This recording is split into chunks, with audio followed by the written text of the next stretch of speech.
everyone. This is Colleen Lemma, Starseed Astrologer and Spiritual Messenger from SacredSoulEmpowerment.com, here to do your weekly angel card reading for Monday, October 3rd through Sunday, October 9th, 2016. For this weekly reading, we're going to be using the Fairy Tarot deck by Doreen Virtue. And your special message card this week, depending on your stone of choice, is going to come from the Ascended Masters deck, also by Doreen Virtue. So we're going to start out by looking at your stones of choice. Your first stone of choice is a beautiful red calcite. Now the red calcite is really good for increasing your physical energy. It helps to uplift your emotions. It assists with your sense of willpower. It also is very helpful in removing stagnant energy and in dissolving blockages. Your second stone of choice is green fluorite. And the green fluorite is very helpful in absorbing negative energy, especially in the environment around you. This stone will help to dissipate emotional trauma. It helps to bring information up from the subconscious so that it can be healed. And it's also very good in helping to access your intuition. And your third stone of choice is going to be blue kyanite. And the blue kyanite helps to align all of the chakras. It helps to cleanse negative energies on your person as well as in your environment. In fact, it's one of two stones that always keeps a positive charge or a cleansed kind of aura about it. This helps to stimulate your intuition and your higher mind, and it also helps to ground spiritual energy. So again, your stones of choice are the red calcite, the green fluorite, and the blue kyanite.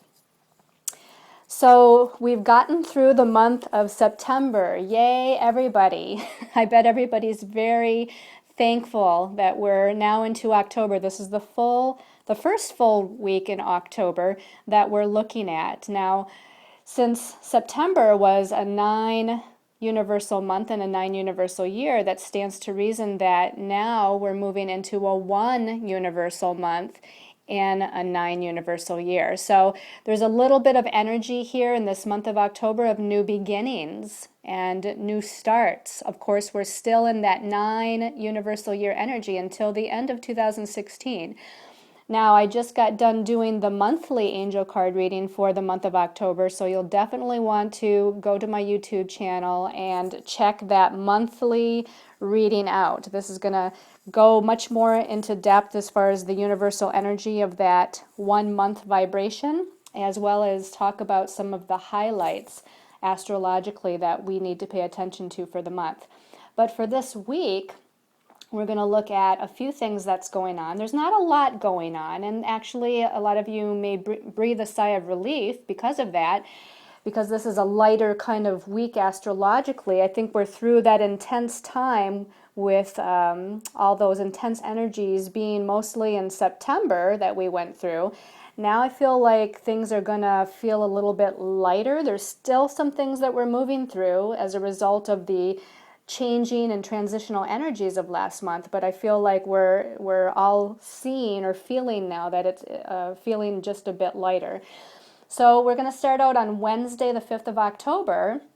Mars is in Capricorn, and it's in a challenging aspect to Jupiter in Libra. Now, the thing about this is that usually when Mars is squaring, which is a challenging aspect, any planet, whenever Mars is squaring a planet, it usually brings up a lot of frustration and even some anger types of energies. But in this case, we're talking about it squaring Jupiter, and Jupiter is the planet of good luck and benefits and expansion and growth, and it's in the sign of Libra now for the next year.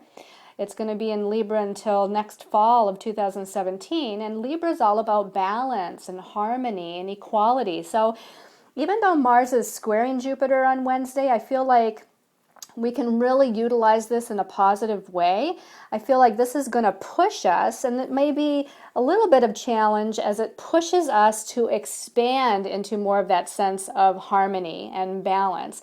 And since Libra is also the sign of partnerships here, of course, Jupiter in Libra for the next year is going to focus on growth in relationships. Now, this can be romantic, business, family, friendship types of relationships. So it covers all types of relationships. But here, Mars squaring Jupiter in Libra, I think can push us to grow within our relationship status with people.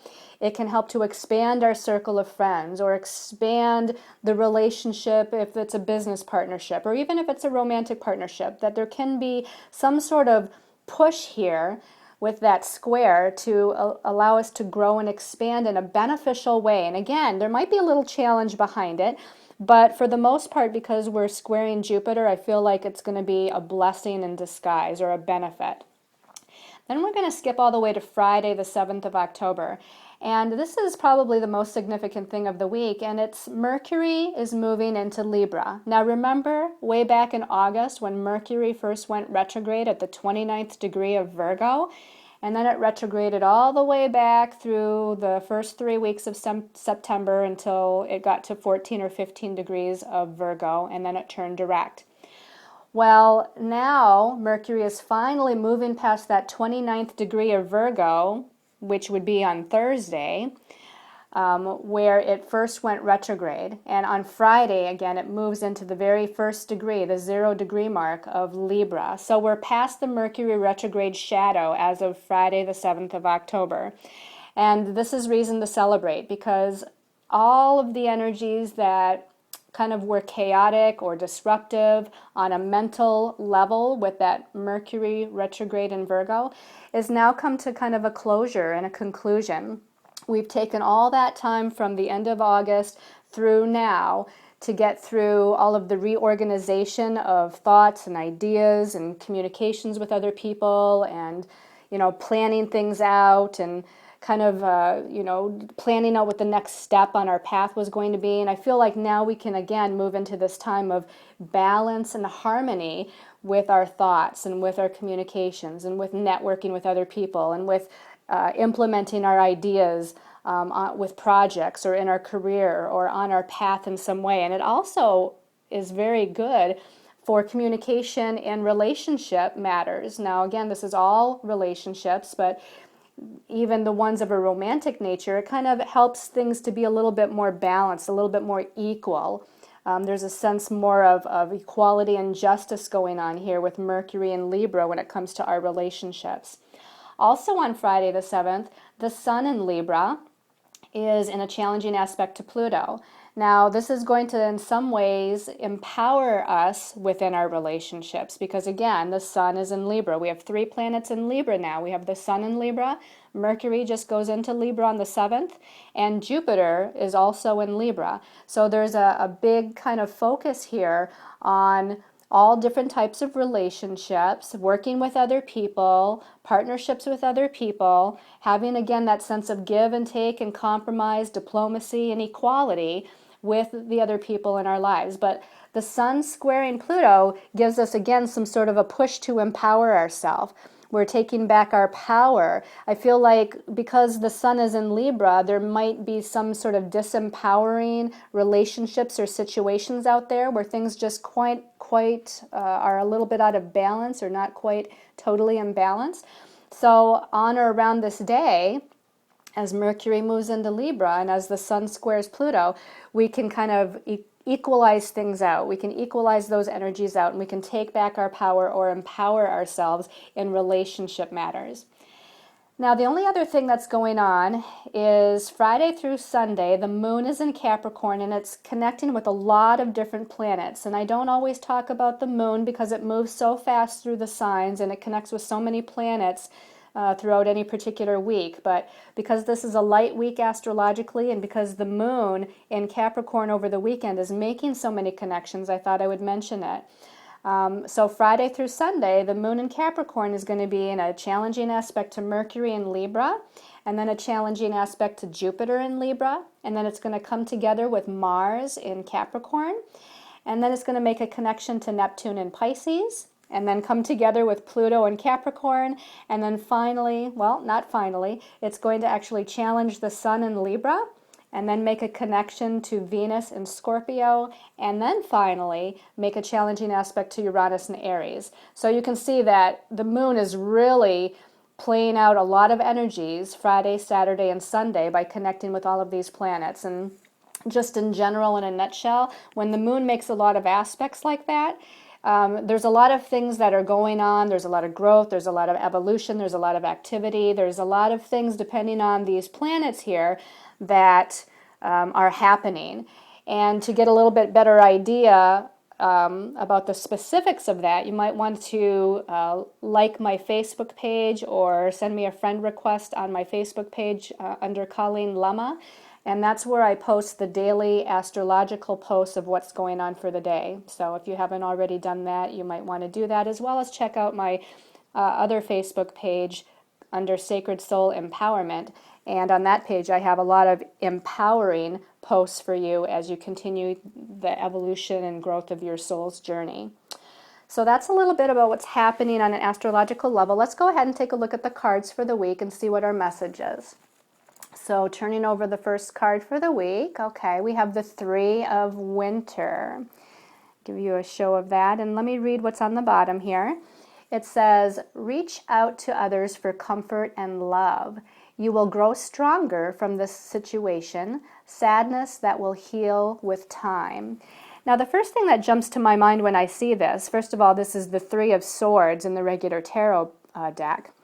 But I feel like this is about where we're coming from. This is a result of all of those energies through September that we went through with the eclipses, Mercury retrograde and Saturn square Neptune.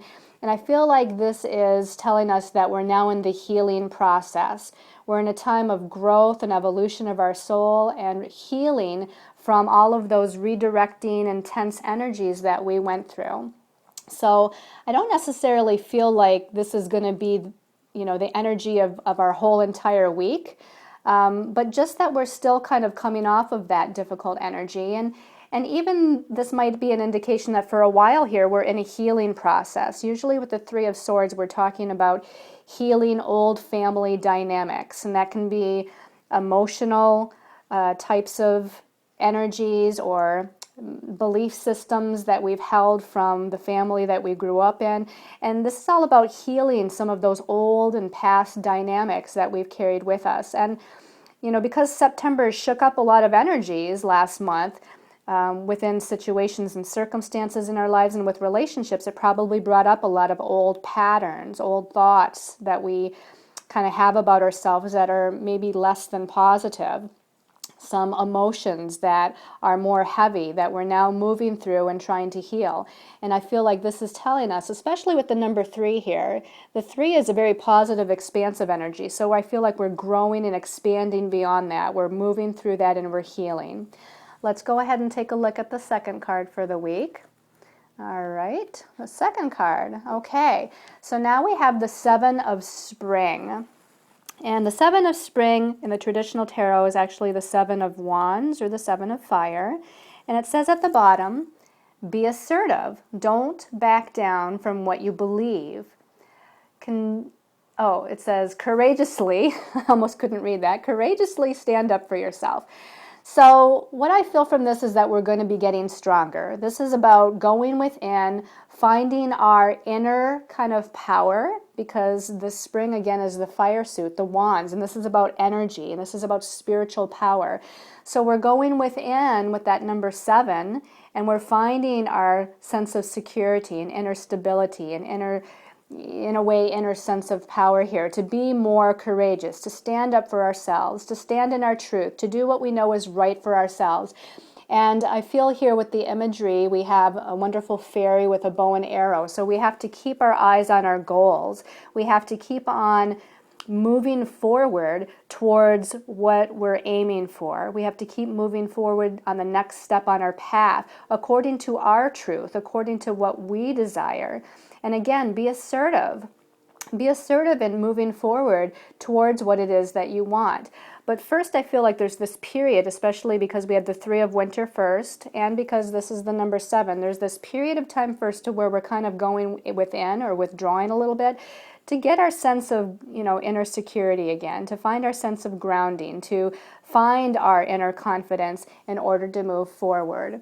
Let me see if there's anything else that comes up. I feel like also they're saying to, I feel like there might be a situation where other people try to talk you out of something or even talk you into something. And I feel like this is saying, again, to hold on to your truth, what is right for you. Because just because something's right for you doesn't mean that it's, better than, or just because something might be right for something else doesn't mean that it's right for you. So everybody has their own kind of plans or ideas that's right for them. So hold on to your truth, and it doesn't mean that someone else is wrong, but it's just maybe whatever they're saying to you or trying to get you to see or understand, maybe it just doesn't vibrate for you, and that's okay. Let's look at the third card for the week. All right, the third card. Wow, this is a great ending to the week. We actually have Major Arcana number 19, the Sun.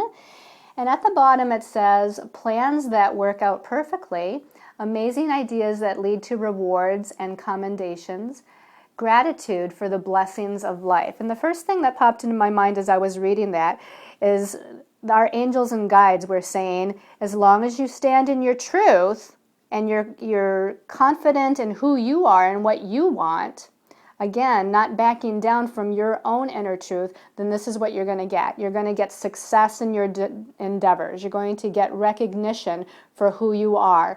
You're going to have this, again, positive, expanding joy energy that comes into your life. I'm really drawn by the fact we have all these sunflowers here at the bottom of the card, and sunflowers are a sign of inner confidence and holding on to your power, because it's that yellow of the solar plexus chakra. So again, this is about your own inner confidence and shining your own inner light. This is the Sun card, so of course this is about us shining our light as far as who we are and what we're confident in doing and what we're supposed to be doing as far as our own identity, our path. The Sun is about our identity in astrology. So this is about your personal identity and your personal path. All right, this is a wonderful way to end the week. And I feel like this is just an energy that's going to keep propelling us through the month of October, again with that one universal energy of the month of October with this new beginning, this new beginning energy. So let's take a look at your special message card depending on your stone of choice. Okay, and the first stone of choice was the red calcite. So let's give these a shuffle, and this one is, I'm drawn to this, the red calcite people. Okay, this is El Moria, and it says clear and shield your energy. Now he's an ascended master. He often works with some of the other angels or archangels or ascended masters that help to clear your energy vibration. So with Melchizedek or with Saint Germain or even Archangel Michael, El Moria often works with these energies to help make sure that your own energy field, your emotional body, your mental body, your chakras, that they're all cleared and freed from any lower vibrational energies, any lower vibrational emotions or thoughts or belief systems that you might have. This is kind of a heads up that El Moria wants you to clear your energy. Apparently, you need to do maybe a cutting of cords or a pulling of cords, or maybe take a sea salt water bath, or maybe you need to smudge your home or smudge yourself. There's something, and I feel like, again, this is a result of some of the past energies that we've been going through. I feel like there's a lot of heaviness just in the air, not necessarily on you, but just in the air around you. And so there's a lot of cleansing and disconnection work that needs to be done from these other circumstances, situations, relationships, or again, even energies, emotions, and thoughts within yourself. All right, so for those of you that chose the green fluorite, let's give this a little shuffle. All right, of course, this one's just wanting to be pulled. All right, so for the green fluorite people, this is Saint Francis with Follow Your Heart. And we were already talking about this with actually the 7 of spring here in the middle. Follow your heart, follow your truth. Make sure that what you're doing, that you're passionate about. If this is about, job or career, make sure that you're passionate about what you're doing, or perhaps you're not in the right career. Perhaps it's time to start looking for something that does vibrate to the truth of who you are. I feel like this is about focusing on opening your heart chakra, they're saying, in gratitude for what you have around you, because as you open your heart and focus on what you are grateful and thankful for, it's going to bring more things into your life that you're grateful and thankful for. And also, as you open that heart chakra and balance it, it's going to bring in or it's going to be able to expand that unconditional love energy. And as we expand and we merge with that unconditional love energy within ourselves, it also attracts those things or circumstances or situations of like vibration, which is going to be of a very high vibration. So make sure that you're focused on, again, what you love, what you're passionate about. Open your heart to unconditional love, and I feel like a lot of things, a lot of blessings are going to come forward for you. All right. Beautiful message there. And then, last but not least, those that chose the blue kyanite. Let's give this a shuffle, blue kyanite people. Okay, this one is calling my attention. So blue kyanite, this is the goddess called Hina, and it's all about freedom. So the message for you this week is to find your sense of freedom. Okay, and I feel like there might be some of you out there that still need to free yourself of some sort of disempowering energies. It might be a disempowering situation. It might be a disempowering relationship. It might be just disempowering emotions or thoughts that you hold within yourself, like I'm not good enough, or I'll never be able to accomplish that, or be a success with this, or I'm not worthy of the abundance and prosperity to have my dreams come true. There's all these disempowering thoughts and belief systems that we sometimes gain from childhood or from growing up and from the early conditioning that we have with the circumstances around us.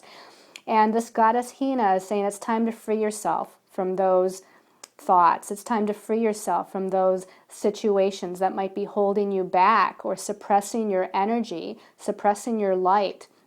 It's time to really move into being the free soul that you are and moving into the freedom that you deserve in all respects.